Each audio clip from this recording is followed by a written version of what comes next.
Well, howdy there, Internet people. It's Bo again. So tonight we're going to talk about why we're about to see a whole bunch of companies out on the West Coast become humanitarians. It stems from a non-ruling from the Supreme Court. The Supreme Court declined to hear a case coming out of the Ninth Circuit, and that case was the City of Boise versus Martin. Now, what the ruling held was that ticketing somebody who was sleeping on public property when there wasn't a shelter available, well, that's cruel and unusual punishment. In essence, it decriminalized homelessness. It's what it did. It's got some far-reaching consequences that are going to come out of it, and from where I sit, they're pretty cool. So the push to criminalize homelessness, to criminalize poverty, it's been around a while, and it's getting more and more drastic. And it's been driven by companies mainly that don't want homeless people near their storefronts. It's what it boils down to.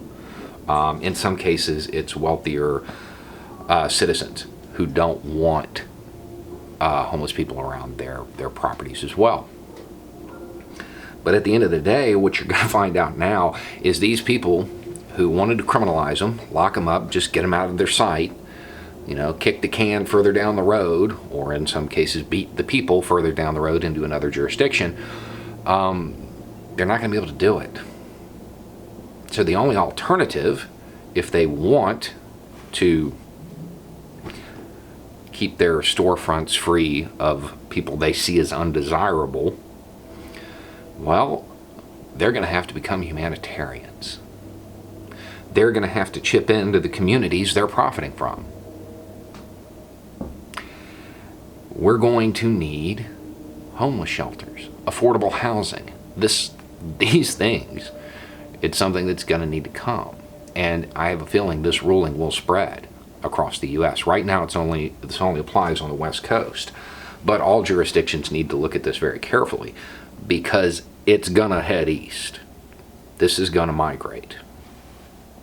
So people need to start making budgetary provisions for it. So what we're going to end up with is we're going to see a number of things. One, we'll start to see those that are outside of where this ruling applies. Those jurisdictions are going to start pushing people into where it does apply. And then they'll blame the politicians over in those areas for an increase in homelessness. We can expect that to happen, but we can also expect companies that had been funding the push to criminalize homelessness to suddenly have a change of heart and to work for shelters and work for affordable housing. There's a nonprofit called New Story, and they teamed up with a construction technology company out of Austin, Texas, I believe, called Icon. They can 3D print. They can 3D print houses now in 24 hours. They're 2-bedroom, 1-bath. Very inexpensive. We have the technology to solve this problem. We just need the will. All of a sudden, out of less than pure motives, people are going to find the will. So that political capital to make this happen is going to be there.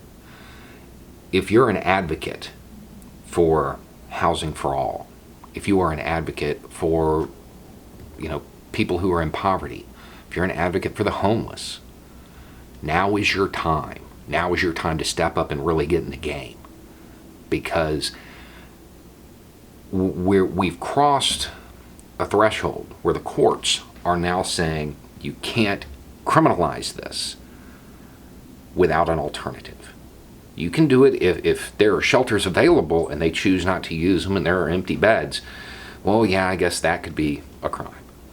But you can't do it if you have no place to send them. The Supreme Court, surprisingly, has taken a very liberal stance, a stance that is going to send the U.S. using corporations down a path towards providing housing for everyone. It's a very interesting development. It's something we should watch. Anyway, it's just a thought. Y'all have a good night.